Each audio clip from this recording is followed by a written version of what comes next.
आम खबर दें आपको, मई की माहाना फ्यूल प्राइस एडजस्टमेंट की मद में नेपरा में समात। नेपरा ने बिजली की कीमत में 28 पैसे कमी की मंजूरी दे दी है। सार्फिन को आइंदा माह बिलों में 3 अरब 60 करोड़ का रिलीफ मिलेगा। सार्फिन को आइंदा माह के बिलों में रिलीफ दिया जाएगा। इसी हवाले से बात कर लेते हैं बोल न्यूज़ के नुमाइंदे मलिक सईद से। मलिक सईद, आगाह कीजिएगा।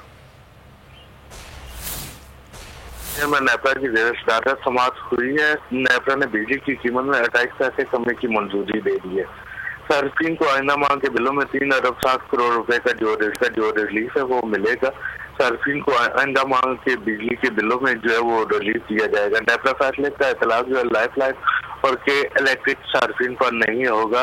नेपरा अपना तफसीली फैसला जो है वो बाद में जारी करेगा। मई में बेहतर सलाहियत की बजाय कम सलाहियत वाले पावर प्लांट चलाएगी। नेपरा को ये बताया गया कि मई में 800 MMFC जो तलब है के मुकाबले में 600 MMCFD गैस जो है वो इस्तेमाल की गई।